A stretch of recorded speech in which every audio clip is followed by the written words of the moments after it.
once again.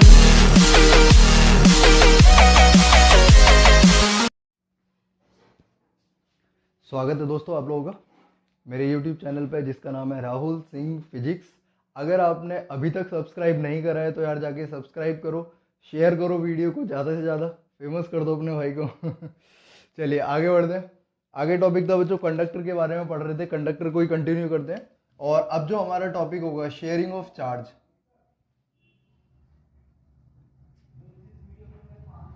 Sharing of charge between conductors है ना बच्चों। बहुत आसान टॉपिक है, सबको समझ में आ जाएगा, ये पक्का है यार। देखो एक गोला लेते हैं, कंडक्टर है, रेडियस इसकी R1। मान लीजिए इसके पास अभी चार्ज है Q1 और इसका नामकरण कर देते, नाम रख दिया मैंने A। बच्चों दूसरा कंडक्टर है, ये भी गोलाकार है, इसकी रेडियस है R2 और इसका चार्ज है Q2 और इसका नाम रख दिया हमने B। अभी ये सेपरेटली रखे हुए हैं। अब हमने क्या करा, दोनों को कंडक्टिंग वायर से जोड़ा ऐसे करके, और जोड़ने के बाद इसके क्या करा, कंडक्टर की वायर को काट दिया। अब जब कंडक्टिंग वायर को काटेंगे यहाँ पर तो होगा क्या बच्चों, इनके बीच में जब हमने इसको जोड़ा होगा तो चार्ज शेयर करेगा, और चार्ज तब तक शेयर होगा जब तक इनका पोटेंशियल सेम ना हो जाए। मतलब दो कंडक्टर्स के बीच में चार्ज तब तक शेयर होगा जब तक उनका पोटेंशियल सेम ना हो जाए। जब पोटेंशियल सेम हो जाएगा तो पोटेंशियल डिफरेंस जीरो हो जाएगा, पोटेंशियल डिफरेंस जीरो हो जाएगा तो चार्ज मूव नहीं करेगा। मतलब एक्चुअली चार्ज जो मूव करता है वो ड्यू टू पोटेंशियल डिफरेंस से मूव करता है। वो हम आगे जाके भी पढ़ेंगे करंट इलेक्ट्रिसिटी टॉपिक में। वहां पर हमें क्या करना है, पोटेंशियल डिफरेंस अप्लाई करना है और क्या करना है, इलेक्ट्रॉन के फ्लो को स्टडी करना है। यहाँ पर अभी हम आते हैं वापस से इस टॉपिक पे बच्चों। अब हमारे पास ये जो सारा कहानी थी, इस कहानी में क्या हुआ, मान लीजिए आपने इस वाले कंडक्टर ने, किसने, ए वाले ने, क्यू डैश चार्ज इसको ट्रांसफर करा। क्यू डैश चार्ज ट्रांसफर हुआ, जो इसको मिला इससे निकला। अब इसकी वायर को हटाने के बाद अब इस पे चार्ज कितना हो जाएगा बच्चों, Q1 माइनस क्यू डैश, और जिसने चार्ज लिया उस पर कितना हो जाएगा, Q2 प्लस क्यू डैश। अब ये जब चार्ज शेयर होगा कब तक होगा आपको पता है, पोटेंशियल सेम ना हो जाए। इस वाले की रेडियस R1 है, इसके पोटेंशियल को लिखा मैंने K, Q1 माइनस कितना क्यू डैश अपॉन में कितना बच्चों, R1 बराबर इस वाले पोटेंशियल लिखो, इसका पोटेंशियल कितना होगा बताओ, K Q2 plus Q dash और अपॉन में कितना R2। भाई सब जो जा रहे हैं उसको उड़ा दो, इसको अंदर मल्टीप्लाई कर लेते हैं। तो यहाँ पर आया बच्चों Q1 R2 minus Q dash R2 बराबर कितना, Q2 R1 प्लस में कितना, R1 इंटू में क्यू डैश। क्यू डैश को एक तरफ करता हूँ, माइनस इधर आएगा प्लस, प्लस इधर आएगा माइनस, कितना हो गया यहाँ पर Q1 R2 minus Q2 R1, और यहाँ पर कितना हो गया, Q1 कॉमन लिया तो मैंने यहाँ पर R1 प्लस R2 हो गया बच्चों है। अब यहाँ पर मेरे पास Q1 कितना आ गया वो निकाल लेते हैं। Q1 को अगर मैं यहाँ पर निकालता हूँ तो Q1 आ गया मेरे पास, या Q डैश जो आ गया मेरे पास कितना आ गया, Q1 R2 minus Q2 R1 divided by R1 plus R2 दोनों का रेडियस। ये हमारे पास आ गया वो चार्ज जो ट्रांसफर हुआ है ना, जो चार्ज ट्रांसफर हुआ है वो आ गया। अब लेकिन इसके पास कितना चार्ज बचा ट्रांसफर होने के बाद, तो मैं ए वाले के लिए लिखता हूं बच्चों, बहुत सिंपल है, आप लोग प्रैक्टिस करेंगे तो यार हो जाएगा। Q1 की जगह देखो, Q1 को एज इट इज लिखा, Q1 को मैंने एज इट इज लिखा, क्यू डैश की जगह कितना लिखा मैंने, ब्रैकेट में Q1 R2 minus Q2 R1 divided by कितना, R1 प्लस R2। यहाँ पर 1 लगाया, इसके नीचे सॉल्व करता हूँ, कितना आएगा बच्चों, Q1 R1 प्लस में Q1 R2 माइनस को अंदर ले जाते हैं, Q1 R2 plus Q2 R1 and divided by R1 plus R2। भाई देखो जा रहे हैं इसमें, देखो जरा ये वाला चला गया, क्या कॉमन आ गया यहाँ से, R1, तो R1 कॉमन आते हैं, हमारे पास बचा यहाँ पर Q1 plus Q2 and divided by R1 plus R2।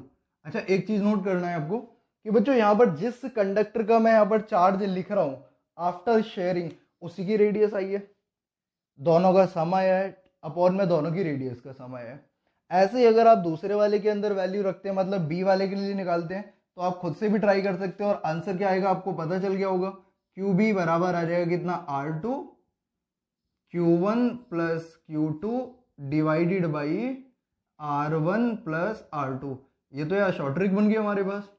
मतलब जब भी दो कंडक्टर आपस में चार्ज शेयर करेंगे तो हम लोग उसका क्या निकाल सकते हैं, चार्ज निकाल सकते हैं आफ्टर शेयरिंग कितना रह जाएगा, है ना। तो इसके लिए मैं एक एग्जांपल लेता हूं और एग्जांपल से इस बात को समझते हैं। पहला एग्जांपल देखो, एग्जांपल ये हमारे पास एग्जांपल नंबर 1। मान लीजिए कि ये मेरे पास कंडक्टर है बच्चों जिसका रेडियस मैंने r मान लिया, एक दूसरा कंडक्टर है जिसका रेडियस मैंने 3r मान लिया। मान लीजिए आप ऐसे, यहाँ पर इस पे चार्ज कितना है 2q, और इस पे मान लीजिए कितना आप 6q मान लीजिए, ना। अब हमने इसको आपस में टच करा और अलग कर दिया भाई साहब, दोनों को टच करा अलग करा या कंडक्टिंग वायर से जोड़ के वायर को काटा। अब देखो, अगर आप ऐसे जाते हैं, जो प्रोसेस मैंने आपको बताया पूरा वैसे भी कर सकते हैं आप लोग, और आप लोगों को अब शॉर्ट ट्रिक भी पता चल गई, वैसे भी कर सकते हैं यार। अब शॉर्ट ट्रिक से डायरेक्ट देखो, अगर आपको उसको करना है दोबारा से इसको प्रोसेस को रिपीट करना, यहाँ से Q1 को Q डैश या जो भी आपको अच्छा लगे उसको यहाँ से लेस करना है, इसमें जोड़ देना, पोटेंशियल सेम करना, आंसर आ जाएगा। मैं सीधा डायरेक्ट अप्लाई करता हूँ शॉर्ट ट्रिक से। जो क्या आ गया हमारे पास, चार्ज ऑफ ए लिखना है, तो चार्ज ऑफ ए लिखने के लिए किसकी रेडियस लिखनी पड़ेगी मेरे को, ए वाले की, मतलब r, ब्रैकेट में दोनों का सम कितना 2q plus 6q divided by कितना, दोनों की रेडियस का सम कितना आ जाएगा 4r। r ने r को मार दिया, 6 और 2 8, 8q कितना बचा बच्चों, 4 दूनी 8, मतलब 2q। ऐसे कि आप b वाले का भी लिख सकते हैं, बिल्कुल लिख सकते हैं यार। b वाले का चार्ज कैसे लिख सकते हैं, उसका रेडियस कितना है 3r, चलो बहुत बढ़िया। अच्छा, दोनों का सम करो कितना होएगा बोलो, 8q, एंड डिवाइडेड बाई क्या, दोनों के रेडियस का सम। r ने r को मारा, 4 ने इसको मारा, 3 दूनी 6, 6q आ गया आंसर। मतलब इस शॉर्ट ट्रिक से आप क्या कर सकते हैं बच्चों, किसी भी रेडियस वाले कंडक्टिंग स्फीयर के बीच में कितना चार्ज शेयर होगा वो भी निकाल सकते हैं, कितना चार्ज आफ्टर शेयरिंग रह जाएगा वो भी निकाल सकते हैं। उम्मीद करता हूं आप लोगों को ये समझ में आएगा। आगे कंटिन्यू करते हैं, एक एग्जांपल और लेते हैं बच्चों ताकि आपको और क्लियरिटी आए। लेकिन आपको मैं फिर कहूंगा दोबारा कि आप लोगों को इस क्वेश्चन को एक बार इस तरीके से भी कर लेना है, ओवर कॉन्फिडेंस में नहीं रहना। चलिए दूसरा एग्जांपल करते हैं, एग्जांपल नंबर 2। एक एग्जांपल में क्या करता हूं बच्चों, मान लीजिए यहां पर यार रेडियस r है और यहां पर रेडियस अगेन कितना ले लें, 2r ले लेते हैं यार। यहां वाले पे चार्ज -2q है, यहां वाले पर +10q है। अगर अब मेरे से पूछा जाए कि भाई बताओ इनको आपस में टच करते हैं और टच करके अलग करा जाता है जबकि इनकी रेडियस अलग है तो बताओ आफ्टर शेयरिंग चार्ज कितना रह जाएगा, है ना। तो बहुत ही आसान तरीका है, आप लोगों को पता है, आप लोग समझदार हैं यार। ए वाला सर ने बता दिया तरीका, इसकी रेडियस लिखो कितना है r। अब चार्ज को एल्जेब्रिक सम करना है बच्चों, इसलिए मैंने यहाँ पर प्लस और माइनस वाले लिया इस बार। ये -2q और ये +10q एंड डिवाइडेड बाई दोनों का सम कितना हो गया 3r, r ने r को मारा, 10 में से 2 गया कितना 8, 8/3 मतलब 8q/3। ऐसे कि आप b का भी लिख सकते हैं, अब आप बिल्कुल लिख सकते हैं यार। b वाले का कैसे लिखेंगे, इसकी रेडियस को लिखो कितना है 2r, ब्रैकेट में दोनों चार्ज का एल्जेब्रिक सम मतलब -2q प्लस में कितना 10q एंड डिवाइडेड बाई कितना बच्चों 2r और r कितना 3r, r ने r को मार दिया, 10 में से 2 गया तो 8, 8 दूनी 16/3 मतलब 16q/3। क्या मेरी बात समझ में आ रही है। अब तो यार आप लोग भी कर सकते हो, ट्राई करो। ट्राई करने के बाद ऐसे यहाँ पर रेडियस अलग अलग लो, चार्ज अलग अलग लो, एक और वैसे ट्राई करके देखो यार कैसे नहीं आएगा आंसर आप लोगों का। ठीक है, ये था हमारे पास क्या, चार्जिंग। अगर हम दो कंडक्टर को आपस में कनेक्ट करते हैं, कनेक्ट करने के बाद उनमें चार्ज ट्रांसफर होगा, कब तक होगा, जब तक पोटेंशियल सेम ना हो जाए। अगर एक बार इनका पोटेंशियल सेम हो गया तो इनके बीच में चार्ज ट्रांसफर करना बंद कर देगा बच्चों। क्लियर है क्या मेरी बात यहाँ तक। उम्मीद करता हूँ आप लोगों को समझ में आया होगा यहाँ तक। इसको मिटाते हैं बच्चों, अगला टॉपिक उठाते हैं। ये टॉपिक हमारे पास चार्ज का शेयर होना था बिटवीन कंडक्टर, जो आपको बहुत अच्छे से समझ में आया होगा। इसको देख लें, स्क्रीनशॉट लें, आराम से करें, 1 बार 2 बार 3 बार प्रैक्टिस करें, कॉपी पर लिखकर प्रैक्टिस करें, जरूर आएगा आप लोगों को। चलिए आगे टॉपिक उठाते हैं बच्चों। और टॉपिक क्या है वो हमारे पास कंडक्टर के बारे में ही चल रहा है, तो मैं कंडक्टर को ही दोबारा आगे लेकर आता हूँ। कंडक्टर में ही पढ़ते हैं। कंडक्टर में क्या पढ़ते हैं, अब एक बात बताओ बच्चों कि मैं यहाँ पर टॉपिक का नाम डाल देता हूँ energy of a conducting sphere. एक कंडक्टिंग स्फीयर है, एक गोला है, हमें क्या निकालनी है, उसकी एनर्जी निकालनी है। अब एनर्जी कहाँ से आएगी, तो उसका भी तरीका सीखे बच्चों। मान लीजिए कंडक्टर था जो बिल्कुल खाली था, इसके पास कुछ भी नहीं था। जब कुछ भी नहीं था, इसके पास रेडियस आर है अभी इसकी, अगर इसके पास अभी कुछ भी नहीं है, अब आपने चाहा कि इसको यार चार्ज कर दें, चार्ज करने के लिए या इसको एनर्जी देते हैं, तो आपने इसको चार्ज देने स्टार्ट किया। जैसे आपने शुरुआत में चार्ज दिया, चार्ज देने पर क्या हुआ कि ये वाला चार्ज अब नए आने वाले चार्ज को क्या करेगा, रिपेल करेगा। तो अब एक्सटर्नल सोर्स को क्या करना पड़ेगा, वर्क करना पड़ेगा। अगर हम एक्सटर्नल सोर्स के द्वारा वर्क कराएंगे, वही वर्क इसमें किस फॉर्म में स्टोर हो जाएगा, एनर्जी की फॉर्म में। देखो समझते हैं, कैसे समझना है आप लोग को, बहुत आसान होता है बच्चों, परेशान होने की जरूरत नहीं है। मान लीजिए मैं इसको टोटल चार्ज देने वाला हूं Q, जो टोटल चार्ज इसके पास जाने वाला है। लेकिन जैसे ही मैं इसको थोड़ा सा चार्ज देता हूं, तो इसके ऊपर क्या सिचुएशन बनती है वो देखें। अब रेडियस कितना है बच्चों, R, ठीक है, चार्ज गया इस पे। अभी किसी टाइम पर इसके पास कितना चार्ज है, Q, और कितना चार्ज हम ला रहे हैं यहाँ से, dQ। कहां से ला रहा हूं बच्चों, इन्फिनिटी से, वो आपको पता है, क्योंकि पोटेंशियल एनर्जी की चाहे आप बात करो चाहे पोटेंशियल की बात करो, दोनों ही रेफरेंस टर्म है, दोनों में एक पॉइंट आपको लेना पड़ेगा, मतलब इनिशियल भी और फाइनल भी। आसान करने के लिए हम क्या करते हैं, एक पॉइंट इनिशियल पे ले लेते हैं, इनिशियल वाला इन्फिनिटी पे ले लेते हैं, क्योंकि इन्फिनिटी पे हमारे पास पोटेंशियल एनर्जी या पोटेंशियल कितना होता है, 0। तो बच्चों जब इसको यहां से यहां पर लाया मैं, तो उसके लिए वर्क किया गया होगा, और वर्क किसने किया, एक्सटर्नल सोर्स ने। और अगर आपको याद हो बच्चों, work by external source is equal to होता है डेल्टा यू। डेल्टा यू का मतलब u final minus u initial. बताओ हम कहां से ला रहे हैं इसको, इन्फिनिटी से, तो इनिशियल वाली एनर्जी हो जाएगी 0, और इसको मैंने मान लिया कितना, यू। क्लियर है क्या, तो वर्क निकाल देंगे तो वहीं से पोटेंशियल एनर्जी निकल जाएगी। अब वर्क का फॉर्मूला क्या, तो वर्क का फॉर्मूला ऐसे लिखो कि वर्क बराबर लिखा गया कितना बच्चों, डी क्यू चार्ज इनटू में डेल्टा वी। याद करो ये हमने पढ़ा हुआ है, कितना चार्ज ला रहे हैं, डी क्यू, कितना पोटेंशियल डिफरेंस है, डेल्टा वी। चलिए लिख लेते हैं, डेल्टा वी क्या हो जाएगा हमारे पास, फाइनल माइनस इनिशियल अगेन। तो ये देखो फाइनल पोटेंशियल कहाँ का, इसका सरफेस का, इनिशियल कहाँ का, इन्फिनिटी वाला, इन्फिनिटी वाला कितना हो जाएगा, 0।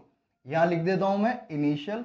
अच्छा अगर इनिशियल वाला 0 हो गया, फाइनल वाला पता है हमें कितना होगा, तो फाइनल वाला हो गया Q/4πε0r। बिकॉज चार्ज इसके सरफेस पे जाने वाला है केवल, तो रेडियस में कोई चेंज नहीं आएगा। लेकिन अगर इसी को हम नॉन कंडक्टिंग स्फीयर के लिए पढ़ेंगे, तो वहां पर चार्ज भी वेरी करेगा और रेडियस भी वेरी करेगी। लेकिन यहां पर तो कंडक्टिंग है, और कंडक्टिंग है तो चार्ज कहां जाएगा, केवल सरफेस पे, ना कि अंदर। क्योंकि हमारे को हमने पढ़ा हुआ है कि बच्चों अंदर तो इलेक्ट्रिक फील्ड 0 होती है, इसलिए कोई चार्ज अंदर रिसाइड नहीं करता है ना। चलिए एक बात समझ में आती है। अब हम इसको क्या करते हैं, इंटीग्रेशन पेलते हैं। यहाँ पर इंटीग्रेशन कहां से कहां तक पेलता हूं, पहले कितना चार्ज था, 0, कितना हो गया बच्चों, Q। अब बताओ यहाँ पर कौन बाहर आ गया, 1/4πε0r बाहर आ गया, Q dQ है ना। तो Q की पावर कितना है यहाँ पर 1, इंटीग्रेशन करोगे तो बच्चों कितना आएगा, Q²/2, 0 से लेकर Q। चलिए ये तो समझ में आ गया यार हमें।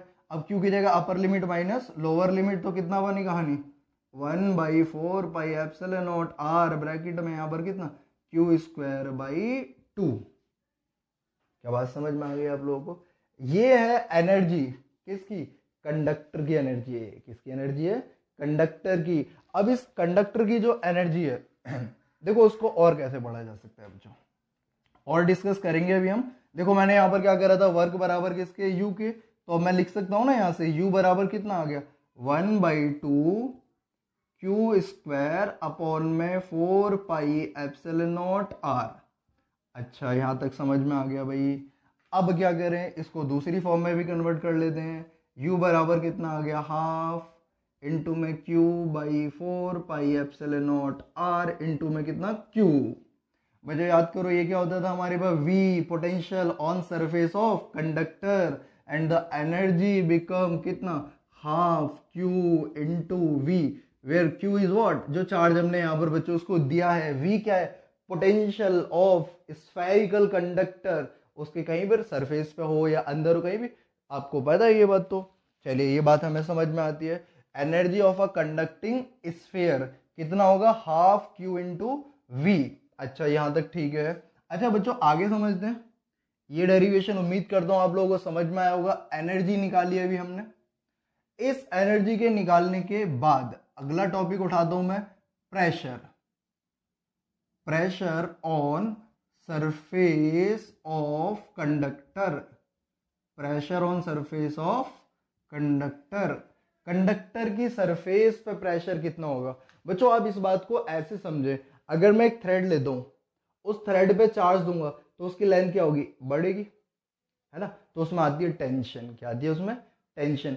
उसी प्रकार से अगर हम किसी सरफेस पर चार्ज इकट्ठा करते जाएंगे करते जाएंगे करते जाएंगे, इलेक्ट्रिक फील्ड, और अगर इलेक्ट्रिक फील्ड तो फोर्स, फोर्स तो प्रेशर। लेकिन आपको समझना क्या है यहां पर, वही तो चक्कर है बेटा, यही तो बात है, इसी का तो पैसा है बच्चों।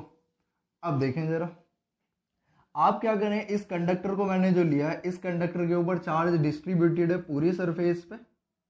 अच्छा ठीक है भाई, अब क्या करते हैं, मैंने इसका छोटा सा एरिया लिया, और वो छोटा एरिया कितना मान लिया आपने, डी ए। कितना एरिया मान लिया, डी ए। अब ये जो डी ए एरिया लिया है, इस डी ए एरिया पर हमें क्या करना है, प्रेशर कैलकुलेट करना है। और प्रेशर क्या होता है, फोर्स अपॉन एरिया। लेकिन अब एक बात समझो जरा, यहां पर सरफेस चार्ज डेंसिटी कितना है, इस वाले पार्ट की, इस वाले पार्ट की जो मैंने यहां लिया है, इसकी सरफेस चार्ज डेंसिटी कितना है, सिग्मा।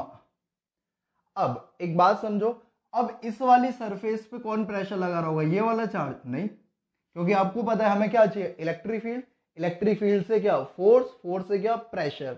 अगर आप याद करें बच्चों, अगर ये मान लो मेरे पास Q1 चार्ज है, ये Q1 चार्ज क्या अपने ऊपर फोर्स लगा सकता है, नहीं लगा सकता, कोई दूसरा चार्ज चाहिए। ऐसा ही सिचुएशन यहां पर है, इस एलिमेंट में, इस सरफेस में, इस एरिया में जो चार्ज होगा उस पर ये खुद फोर्स नहीं लगा सकता, कौन लगाएगा, बाकी रिमेनिंग वाला।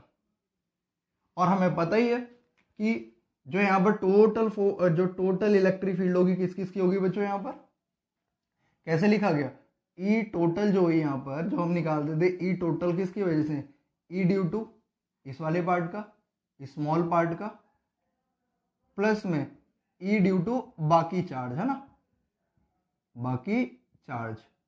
अब बाकी चार्ज जो है वही तो इस पे क्या करेंगे, फोर्स लगाएंगे, और force per unit area pressure. अच्छा टोटल इलेक्ट्रिक फील्ड कंडक्टर की कितनी होती थी, याद करो, sigma by epsilon not, sigma by epsilon not. अब देखो यहां पर तो हमने इसको पढ़ा हुआ है ना, इसको अगर मैं यहां पर इसमें गॉसियन सरफेस बनाऊं तो आपने ये पढ़ा हुआ है, ठीक, ये आपने यहां तक पढ़ा हुआ है क्या। ई टोटल हमारे पास जो आती थी इलेक्ट्रिक फील्ड को किस किस की वजह से, स्मॉल वाले की प्लस बाकी वाले की, हमें निकालनी किसकी है, बाकी वाले की, ठीक है। अब होगा क्या बच्चों, ये जो हमने एलिमेंट लिया है, बहुत छोटा एलिमेंट जो है, ये हमारे पास काम करेगा एक शीट की तरह। किसकी तरह काम करेगा, शीट की तरह। और अगर एक शीट की तरह ये काम करेगा, थिन शीट की जो इलेक्ट्रिक फील्ड होती थी, याद करो बच्चों, वो होती थी सिग्मा बाई 2 एप्सिलॉन नॉट। फिर बचा क्या हमारे पास, इलेक्ट्रिक फील्ड ऑफ बाकी चार्ज, है ना, तो ये इधर आएगा तो एक है, यहां पर हाफ है तो माइनस हो जाएगा। इलेक्ट्रिक फील्ड ऑफ बाकी चार्ज कितना आ गया बच्चों, सिग्मा बाई 2 एप्सिलॉन नॉट। अगर इतना आ गया तो अब क्या लिख सकते हो, प्रेशर। प्रेशर बराबर कितना होगा, फोर्स अपॉन में एरिया। फोर्स बराबर क्या हो जाएगा, चार्ज इनटू में इलेक्ट्रिक फील्ड। चार्ज को कितना लिख लूं यहां पर, डी क्यू, इनटू में इलेक्ट्रिक फील्ड कितनी है मेरे पास, sigma by 2 epsilon naught, upon में यहां पर कितना, एरिया। एरिया कितना है, डी ए। और बच्चों D Q by D A, D Q by D A क्या हो जाएगा, sigma. Charge per unit area, charge per unit area sigma हो जाएगा। तो हमारे पास प्रेशर कितना आ जाएगा स्मॉल रीजन पे, सिग्मा स्क्वायर अपॉन में 2 epsilon not. This is what, pressure on surface of conductor. तो प्रेशर निकल गया कंडक्टर की सरफेस पे। कितना आसान रिलेशन है, देखो ये एनर्जी का रिलेशन है बच्चों, ये प्रेशर का रिलेशन है। अब इससे फायदा क्या होगा, अब इन दोनों को कंबाइंड कर लेते हैं जरा, इन दोनों को कंबाइंड करता हूं, फिर एक कहानी सुनाता हूं आप लोगों को जो बहुत जरूरी है हमारे लिए, मैं इसको मिटाता हूँ बच्चों, आप लोग इसको लिखेंगे, स्क्रीनशॉट लेंगे और प्रैक्टिस करेंगे। ठीक है, चलिए हमें ये तो समझ में आ गया कि चार्ज जो होता है कंडक्टर की सरफेस पे होता है, उसकी एनर्जी इतनी होती है। फिर हमने प्रेशर के बारे में पढ़ा। अब अगर मैं आपको एक बात बताऊं, टॉपिक है हमारे पास एनर्जी डेंसिटी। Energy density. अब एनर्जी डेंसिटी क्या होगा? Energy per unit volume. Conductor के यूनिट वॉल्यूम में कितनी एनर्जी है, वो उसकी एनर्जी पर यूनिट वॉल्यूम हो गया, और वही एनर्जी डेंसिटी है। बच्चों एनर्जी डेंसिटी को मैं रिप्रेजेंट कर रहा हूं स्मॉल यू से। अब एनर्जी लिखते हैं तो सबसे पहले आपको पता है डी डब्ल्यू वर्क बराबर कितना हो जाएगा? फोर्स इनटू में डिस्प्लेसमेंट। मान लो एक कंडक्टर है और इस कंडक्टर पे दबा के चार्ज भरा हुआ है, तो क्या होगा? इसमें प्रेशर फील करेगा ये, और प्रेशर फील करेगा तो इसने अपनी सरफेस को क्या करा? इंक्रीज कर लिया। सरफेस को इंक्रीज कर लिया। कितना इंक्रीज कर लिया? तो आप इसको मान सकते हो डी आर या डी एल, जैसा आपको सुटेबल लगे। मैंने डी आर मान लिया, है ना। अब बताओ वर्क बराबर कितना हो जाएगा? Force into displacement. Force into displacement. Displacement कितना बच्चों? D R. चलिए ठीक है, बहुत बढ़िया। डी डब्ल्यू बराबर कितना? फोर्स। फोर्स क्या हो जाएगा? Pressure into area. प्रेशर मतलब डीपी लिख देता हूं इसको, एरिया की जगह बच्चों डी ए लिख लेता हूं, और ये कितना हो जाएगा? D R.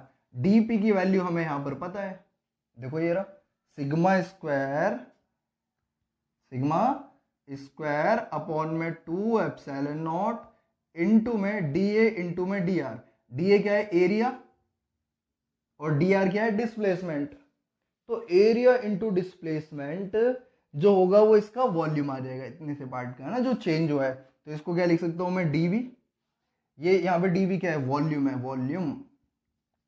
बच्चों अगर आप इसको सॉल्व कर दें, इसको नीचे ले जाता हूं, डी डब्ल्यू अपॉन में डीवी बराबर कितना आ गया? सिग्मा स्क्वायर अपॉन में 2 एप्सिलॉन नॉट। अभी मैंने आपको बताया था कि वर्क से हमारे पास एनर्जी कैसे बनाया जाता है, तो वर्क एनर्जी मान लेंगे आप। वर्क अपॉन में वॉल्यूम या एनर्जी अपॉन में वॉल्यूम क्या हो जाएगा? एनर्जी डेंसिटी, मतलब छोटा यू। छोटा यू बराबर कितना हो गया? सिग्मा स्क्वायर अपॉन में 2 एप्सिलॉन नॉट। अच्छा सही है भाई, ये तो समझ में आ गया सर। अच्छा कंडक्टर की सरफेस पे इलेक्ट्रिक फील्ड कितनी होती है? ई बराबर sigma by epsilon not. Sigma की वैल्यू रखो यहां से, तो यू कितना आया बच्चों? यू आया कितना? E square epsilon naught square upon में 2 एप्सिलॉन नॉट। एप्सिलॉन नॉट से एप्सिलॉन नॉट कैंसिल हो गया, तो बताओ यू कितना आ गया? Half epsilon naught E square. बड़ा ही सुंदर फॉर्मूला आ गया आपके सामने। ये कहलाएगा energy density. Energy density. Capital E क्या है? Electric field. Electric field. और एप्सिलॉन नॉट क्या है? Electrical permittivity of free space या vacuum. Electrical permittivity of free space या वैक्यूम, जो हमने स्टार्टिंग में पढ़ा हुआ था। अब मैं बच्चों पूरी कहानी को एक साथ जोड़ने की कोशिश करूंगा। उम्मीद करता हूं आप लोगों को यहां तक समझ में आ गया होगा। बच्चों अब हमारे पास चार्ज इकट्ठा करना है। मान लो हमने कोई बर्तन लिया, तो अगर कोई बर्तन लेते हैं तो आप सोच के देखो, अगर मैं गोलाकार बर्तन लेता हूं तो उस गोलाकार बर्तन में, स्फेरिकल बर्तन में सबसे ज्यादा चार्ज कहां इकट्ठा हो सकता है? तो आंसर है उसके सरफेस पे। अगर चार्ज सरफेस पे इकट्ठा हो सकता है तो उसके लिए कैसा मटेरियल चाहिए? कंडक्टिंग मटेरियल चाहिए। और अगर कंडक्टिंग मटेरियल होगा तो सरफेस पे चार्ज इकट्ठा होगी, उस चार्ज से बनेगी इलेक्ट्रिक फील्ड। स्टैटिक चार्ज लेना है, और इलेक्ट्रिक फील्ड से एनर्जी। इलेक्ट्रिक फील्ड से एनर्जी। इलेक्ट्रिक फील्ड से एनर्जी मतलब जो एनर्जी आ रही है इलेक्ट्रिकल फॉर्म में, वो हमेशा इलेक्ट्रिक फील्ड की वजह से होती है। इलेक्ट्रिकल एनर्जी हमेशा इलेक्ट्रिक फील्ड की वजह से होती है। ये बात हमने यहां इस रिलेशन से प्रूव करा। बच्चों मैंने आपको कंडक्टर के बारे में, कंडक्टर के रिगार्डिंग में काफी सारी चीजें बताई।